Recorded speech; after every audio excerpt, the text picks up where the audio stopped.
Right.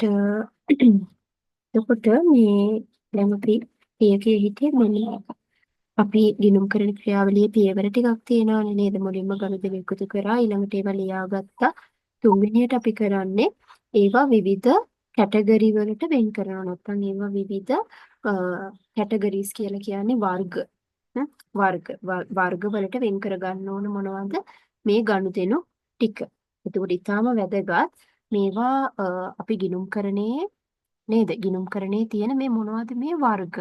අපිට ගනුදෙනු මොනවටද වෙන් කරන්න පුළුවන්. හරි. එතකොට ඒවට පුතේ අපි කියන ඒ පියවරට අපි කියන්නේ ක්ලැසිෆයින් කියලා. වර්ගීකරණය. හරි. එතකොට අපි මොනවටද මේ විදියට වර්ග කරගන්නේ? මෙන්න මේවට තමයි අපි වර්ග කරගන්නේ. මොනවද? assets, capital, liabilities, income, expenditure. එතකොට පුතේ මේවට අපි කියනවා ගිණුම්කරණයේ මූලිකාංග කියලා. එහෙම නැත්නම් main elements of accounting elements කියලා කියන්නේ ප්‍රධාන වර්ග ගිණුම්කරණයේ තියෙන ප්‍රධාන කැටගරි ටික තමයි මේ තියෙන්නේ right මොනවද assets කියන්නේ මේ වෙනකොට ඕගොල්ලන් දන්නවනේ මොනවද පුතේ assets කියන්නේ ඔව් asset කියන්නේ මොනවද කියන්න බලන්න ඔව් වත්කම් yes හරි වත්කම් තමයි නේද පුතේ asset කියන්නේ වත්කම් capital කියන්නේ මොනවද capital නැත්නම් ඉක්විටි කියලා සමහර වෙලාවට ඔයාලා ඉගෙනගෙන ඇත්තේ ඉක්විටි මොනවද? කැපිටල් නැත්නම් ඉක්විටි කියලා අපි කියන්නේ පුතේ මොනවද? ඔව් ප්‍රාග්ධනය නේද? ප්‍රාග්ධනය.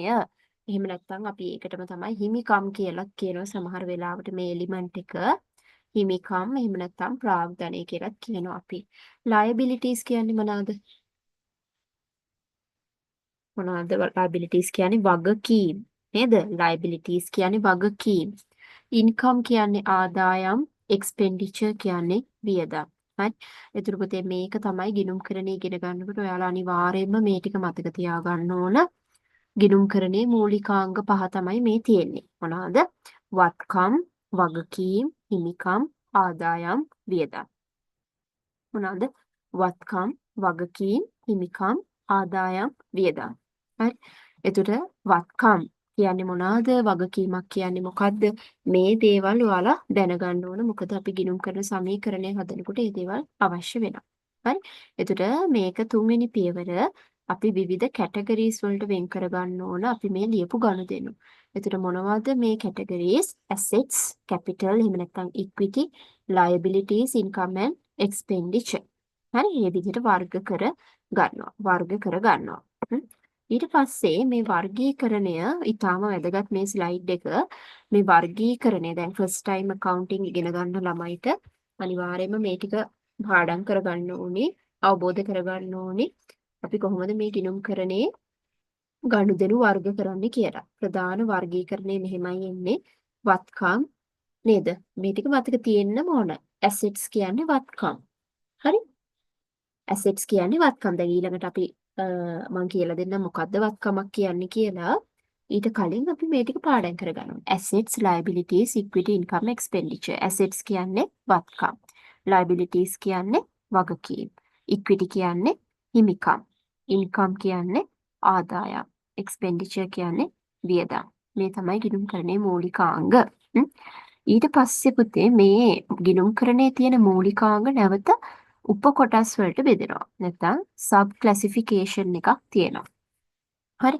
දැන් වත්කම් ගත්තොත් right වත්කම් කියන්නේ අපි ඔය දැන් සාමාන්‍යයෙන් වත්කමක් කියන්නේ පුතේ අපිට ආයතනයට අයිතියක් තියෙන ආයතනයට ආදායම් උපයන්න උදව් වෙන දේවල් right මේකේ ලක්ෂණ ටිකක් එහෙම තියෙනවා ඒවා කියලා දෙන්නම්. එතකොට වත්කම් ප්‍රධාන වශයෙන් නැවත කොටස් දෙකකට බෙදෙනවා current assets and non current assets කියලා. current assets කියන්නේ ජංගම වත්කම්. ජංගම වත්කම්.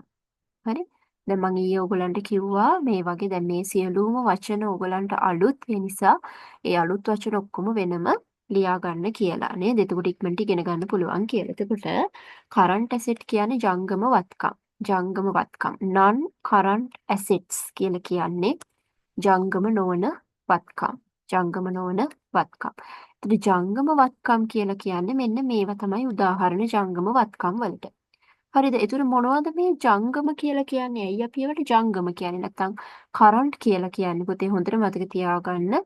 කරන්ට් කියන වචනේ තේරුම නැත්නම් ජංගම කියලා අපි ඉගෙනුම් කරනේදී කියන්නේ අවුරුද්දකට වඩා අඩු කාලයක් තුලදී ඒවා ගෙවිලා යනවා. නැත්නම් අපිට ප්‍රතිලාභ ලැබෙන්නේ අවුරුද්දකට වඩා අඩු කාලයක් තුල. ඒ කියන්නේ අවුරුද්දකට වඩා වැඩි කාලයක් මේවා ආයතනය තුල තියෙන්නේ නැහැ. ඒවා තමයි ජංගම වත්කම් කියලා කියන්නේ. උදාහරණ විදිහට ජංගම වත්කම් කියන්නේ නේද?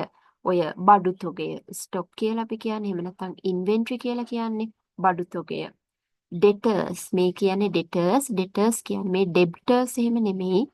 මේ B අකුර ලොප් කරලා තමයි අපි ප්‍රොනවුන්ස් කරන්න ඕන ඩෙටර්ස් කියන්නේ ණය ගැතියෝ. ණය ගැතියෝ කියන්නේ කවුද? බඩු තොගේ කියන්නේ මොකද්ද? ස්ටොක් කියන්නේ බඩු තොගේ කියන්නේ පුතේ දැන් ඕනෙම ව්‍යාපාර ආයතනයක් භාණ්ඩ විකුණුම් කරන ආයතනයක් නේද? ඒ කඩේ දැන් කඩයක් ගත්තොත් ඒ කඩේ භාණ්ඩ තියෙනවනේ තොගයක් නේ. එතකොට එන්නේ තොගයේ වටිනාකම තමයි ඒක ආයතනයේ වත්කමක් කියලා අපි කියනවා. ඒක ආයතනයේ තියෙන සම්පතක්. ආයතනයේ වත්කමක් නේ ස්ටොක්. ඒ වගේම ඩෙටර්ස් කියන්නේ පුතා ණය ගැතියෝ. ණය ගැතියෝ කියන්නේ කවුද? අපි දැන් ව්‍යාපාර ආයතනයක් විසින් ණයට විකුණනවනේ භාණ්ඩ නේද? ව්‍යාපාර ආයතනයක් විසින් ණයට භාණ්ඩ විකුණනකොට ඒ ආයතනයට ඇති වෙනවා ණය ගැතියෝ. එහෙම නැත්නම් ඩෙටර්ස්ලා. ඒ කියන්නේ ඒ ණය ගෙවන්න ඕන කට්ටිය. නේ දැන් අපි හිතන්න අපි ව්‍යාපාරයක් විදිහට මම ඒ කියන කෙනාට එහෙම නැත්නම් මං හිතන්නකෝ මම දැන් ව්‍යාපාරයක් කරගෙන යනවා ඊට පස්සේ මම අචිනිට ගයනිට කසුනිට නිලක්ෂිට භාණ්ඩ විකුණනවා මොනවා හරි විකුණනවා හැබැයි විකුණන්නේ ණයට හරිද ඒතර අචිනි ගන්නවා රුපියල් 10000ක භාණ්ඩ ගයනිත් 10000ක කසුනි 20000ක නිලක්ෂි 20000ක ගන්නවා භාණ්ඩ මගේ ණයට ගන්නෙ හරිද එතකොට ඔයගොල්ලෝ හතර දෙනාම මගේ ණය ගැතියෝ ඒ කියන්නේ ඔයාලා මට ඒ සල්ලි නැවත ගෙවන්න ඕනේ නේ. ඒ කියන්නේ ඕගොල්ලෝ මට වත්කමක්. හැබැයි ඕගොල්ලෝ අවුරුද්දකට වඩා අඩු කාලයක් ඉතින් මේ ණය ගෙවන්න ඕනේ. දැන් පුතේ අපි ණයට භාණ්ඩයක් ගත්තම අපිට අවුරුදු ගාණක් ඒක ගෙවන්න දෙනවද? නෑනේ නේද? දැන් අපි කඩේකට ගිහිල්ලා ණයට බඩුවක් ගත්තා නම් අපි අනිවාර්යෙන් ඒක මාසෙකට නේද? මාසෙකමාරක් දෙයි උපරිමනේ. මාසයක් දෙකක් දෙයි උපරිම. අපි ඒ කාලය ඇතුළතේ ණය ගෙවන්න එපා නේ. ඒ නිසා ණයගැතියෝ කියන්නේ වත්කමක්. හැබැයි ජංගම වත්කමක්. ඒගොල්ලෝ අවුරුදු ගණන් ව්‍යාපාරේ රැඳෙන්නේ නැහැ. අනිවාර්යයෙන්ම අවුරුද්දකට වඩා අඩු කාලයකදී ගෙවලා ඉවර වෙනවා. ඒ නිසා ණයගැතියෝ කියන්නේ ආයතනයට වත්කමක්. and receivable bills. මොනවද මේ receivable bills කියන්නේ? ලැබිය යුතු දේවල්. අපිට ලැබෙන්න තියෙන මොනවා හරි ආදායම් තියෙනවා නම් පුතේ receivables receive කියන්නේ ලැබෙනවානේ අපිට ලැබෙන්න තියෙන ඕනම දෙයක් නේ. ඒ කියන්නේ උදාහරණයක් විදිහට අපි හිතමු අපි ව්‍යාපාර ආයතනයේ විසින් කාමරයක් නැත්තම් නේද රෙන්ට් එකට දීලා තියෙනවා. එතකොට ඒ රෙන්ට් එකට ඉන්න කට්ටිය විසින් ව්‍යාපාර ආයතනයට කුලියක් ගෙවන්න ඕන අපි හිතමු රුපියල් 15000ක. මාසෙකට. හරිද? එතකොට මේ රුපියල් 15000 අපිට සමහර වෙලාවට ඒගොල්ලන් දැන් සමහරු ඉන්නවනේ අදාළ මාසෙට දෙන්නේ නැහැ නේද? දැන් ඕගොල්ලන්ට උනා බෝඩින් කුලි සමහරලාට මේ මාසෙ දෙන්න බෑ. බැරි වෙලා ලබන මාසෙ මුල දෙනවනේ නේද? පිටියන්න ඒ වගේ. හැබැයි ඒක ලැබෙන්න තියෙන දෙයක්. අපේ ව්‍යාපාරයට දැන් ලැබිලා නැහැ. ඒ කියන්නේ ඇත්තටම දීලා නැහැ අපිට අදාළ පාර්ශවයේ. නමුත් ඒක අපිට මේ මාසේ ලැබෙන්න ඕන දෙයක්. ඒක අපිට ලැබෙන්න ඕන දෙයක් නම් පුතේ ඒක අපේ වත්කමක් බවට පත් වෙනවා. හරි මේ මාසෙට අදාළව ලැබිය යුතුයි. නමුත් ලැබිලා නැහැ. එහෙම ඒවා අපේ වත්කමක් නෑ. හැබැයි දැන් මේවා අවුරුදු ගණන් තියෙන්නේ අනිවාර්යෙන් අවුරුද්දකට වඩා අඩු කාලයකනේ ඒක නේද? අපිට ලැබෙන්න ඕන දේ අනිවාර්යෙන් අපිට අද ලැබුණ නැත්නම් තව සතියකින් දෙකකින් මාසෙකින් දෙකකින් අනිවාර්යෙන් ලැබෙන්න ඕනේ. ඒ නිසා ඒවා ජංගම වත්කම්. එතකොට ජංගම නොවන වත්කම් කියන්නේ මේ අපේ ආයතනයේ තියෙන අවුරුද්දකට වඩා වැඩි කාලයක් අපිට ප්‍රතිලාභ ලබා දෙන දේවල්. මොනවද පුතේ? දැන් ලෑන්ඩ් එක. ඒ කියන්නේ අපේ ආයතනයේ පිහිටලා තියෙන භූමිය නේද? ඊට පස්සේ අපේ ආයතනයේ බිල්ඩින් එක අපේ ඉක්විප්මන්ට් කියන්නේ උපකරණ අපේ ආයතනයේ අපිට තියෙන්න පුළුවන් උපකරණ නේද? මොනවද තියෙන්න පුළුවන්? කම්පියුටර් එකක් තියෙන්න පුළුවන්, ලී බඩු තියෙන්න පුළුවන්, තව printers වගේ දේවල් තියෙන්න පුළුවන්, AC machines තියෙන්න පුළුවන් ආදී වශයෙන් මේ සියලුම භාණ්ඩ තමයි equipment කියන්නේ. machine තියෙන්න පුළුවන් නේ. අන්න ඒ දේවල්. දැන් මේට අමතරව vehicle නේ. vehicle කියන එකත් පුතේ non current asset එකක්. නේද? vehicle එක අපි ඒකේ හරි pronunciation එක නම් vehicle නේද? vehicle කියන්නේ වාහන. වාහන නේ. ඒ කියන්නේ ඔය මෝටර් රථ නැත්නම් නේද? ලොරි රථ තියෙන්න පුළුවන්, මෝටර් රථ, වෑන් රථ, ව්‍යාපාර ආයතනයේ ප්‍රවාහන කටයුතු වෙනුවෙන් තියෙන්න පුළුවන්. ඒවා ආයතනයේට වත්කම්. හැබැයි ඒවා අපිට අවුරුද්දකට වඩා අඩු කාලයක් නෙවෙයි මේවා අවුරුදු ගාණක් ව්‍යාපාරයට ප්‍රතිලාභ ලබලා දෙනවනේ. ඒ නිසා ඒවට අපි කියන්නේ ජංගම නොවන වත්කම් කියලා. හරිද? ජංගම වත්කම් සහ ජංගම නොවන වත්කම්. දැන් ඒ දෙක තේරුණාද පුතාලට? ජංගම වත්කම් සහ ජංගම නොවන වත්කම් කියන එක තේරුණාද? අචිනි තේරුණාද? ඔව් මැඩම් තේරුණා. ගයනි තේරුණාද පුතා? ප්‍රශ්න තියනවාද? තේරුණාද? ඒව හොඳට තේරුණාද වත්කම කියන එක? කසුනි තේරුණා මැඩම්. තේරුණා නේද? කසුනි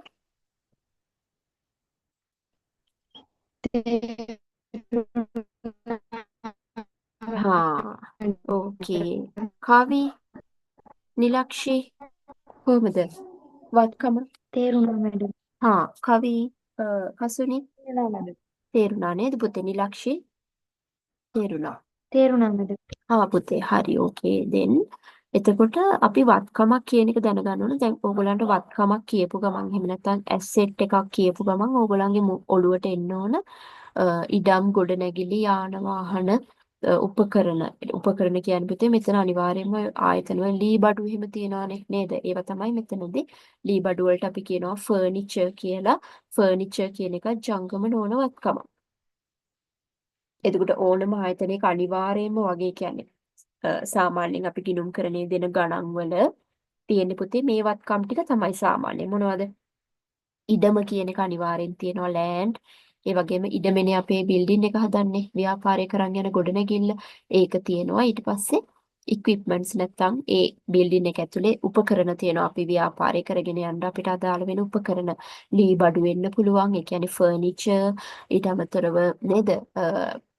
ප්‍රින්ටර්ස් වෙන්න පුළුවන් ඒ අදාළ උපකරණ නේ අපි ඒවා ඔක්කොම ෆර්නිචර් කියලා තමයි සාමාන්‍යයෙන් කියන්නේ ඒ කියන්නේ ලී බඩු උපකරණ සහ අනිකුත් ලී බඩු ඒ කියන්නේ ලී බඩු නෙවන ඔය ප්‍රින්ටර්ස් වගේ දේවල් ඊට අමතරව මැෂින්ස් නේද මැෂින්ස් තියෙන්න පුළුවන් ඒවත් ජංගම නොවන වත්කම් අවුරුද්දකට වඩා වැඩි කාලයක් තියෙනවා එහෙම ඊට අමතරව vehicles ඒ කියන්නේ මොනවාද ඔය වෑන් රථ ලොරි රථ නේ ආයතනයේ ප්‍රවාහන කටයුතු සඳහා තියෙන භාණ්ඩ ප්‍රවාහනයේ තියෙන වාහන.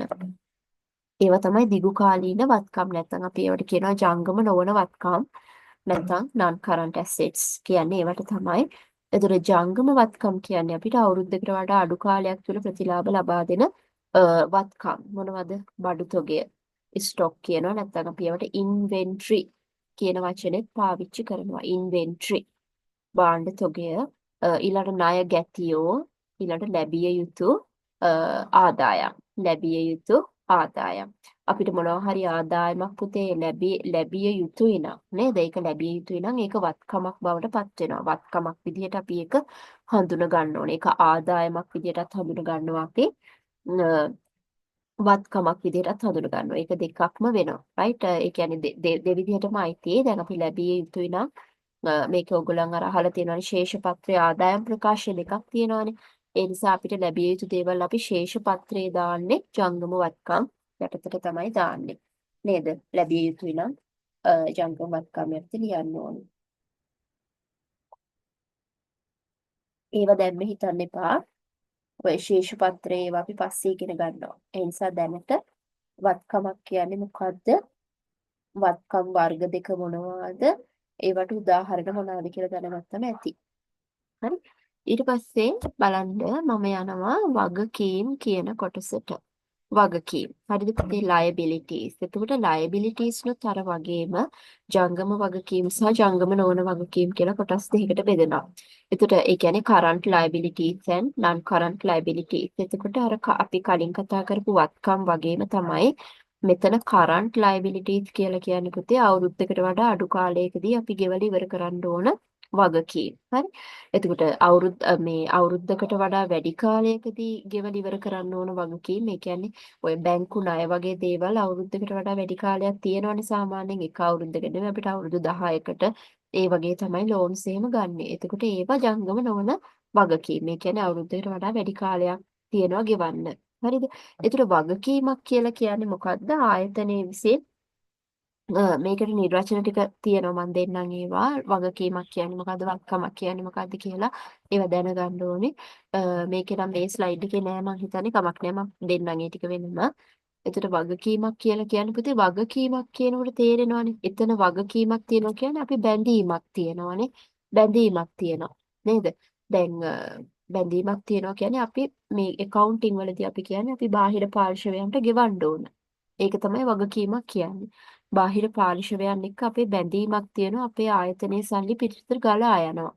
පිටතට යනවා අපේ සල්ලි. හරිද? ඒවට තමයි අපි වගකීමක් කියන්නේ. තේරුණාද? වගකීමක් කියන්නේ අපිට බාහිර පාර්ශවයන්ට තියෙන බැඳීමක් තියෙනවා අපිට ගෙවන්න. හරියට දැන් මේ liabilities කියපු ගමන් ඕගොල්ලන්ට මතක් වෙන්න ඕන බැංකු ණය. බැංකු ණය වගේ දේවල් තමයි liabilities කියන්නේ. හා සමාන දේවල්. දැන් උදාහරණ විදිහට ජංගම වගකීම් කියලා අපි වර්ග කරනවා ණය හිමියෝ creditors. ඊට පස්සේ බැංක් ඕඩී. මොකද්ද මේ ඕඩී කියන්නේ? ඕඩී කියන්නේ පුතේ overdraft. ඒක මම මෙතන ලියන්නම්.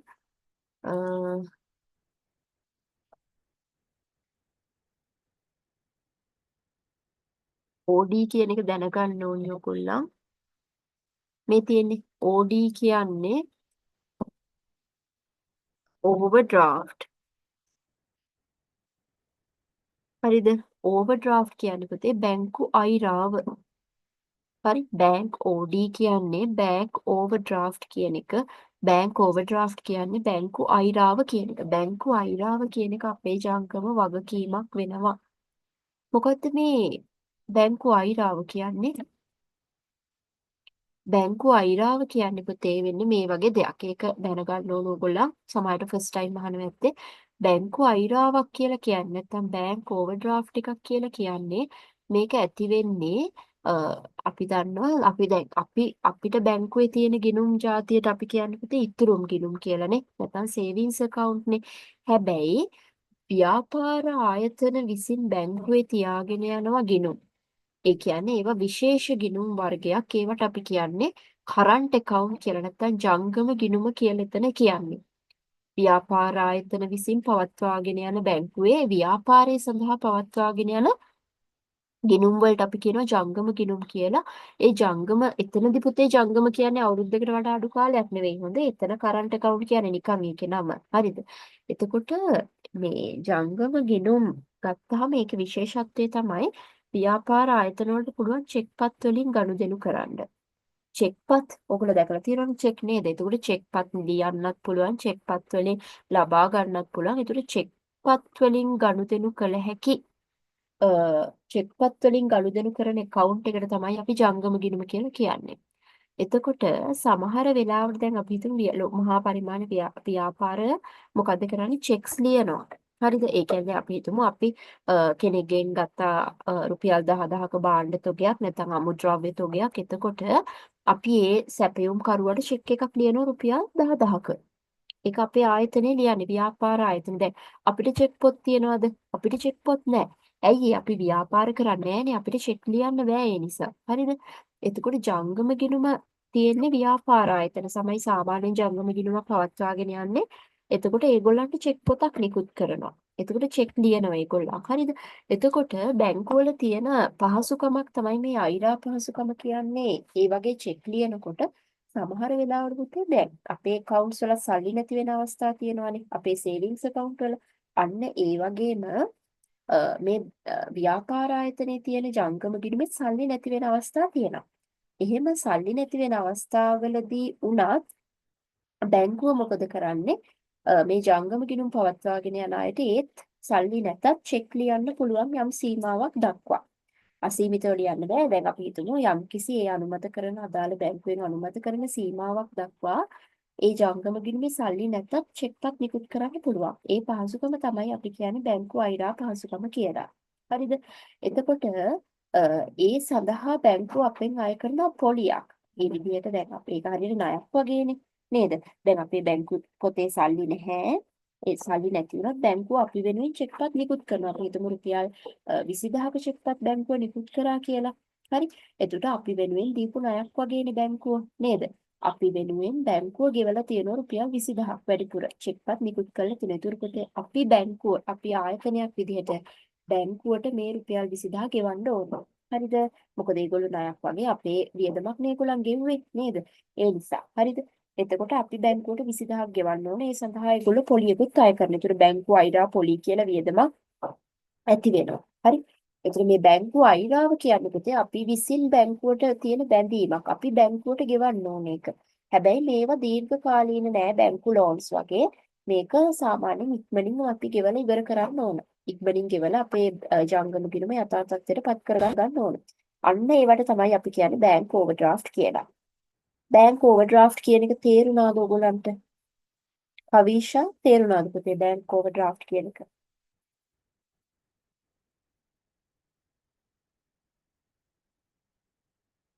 නිලක්ෂි තේරුණාද? ආයි කියලා දෙන්න ඕනිද? ගයනි තේරුණා මැඩම්. හා තේරුණාද ගයනි? තේරුණා මැඩම්. හා නිලක්ෂිට කොහොමද තේරුණාද? ඔව් මැඩම් තේරුණා.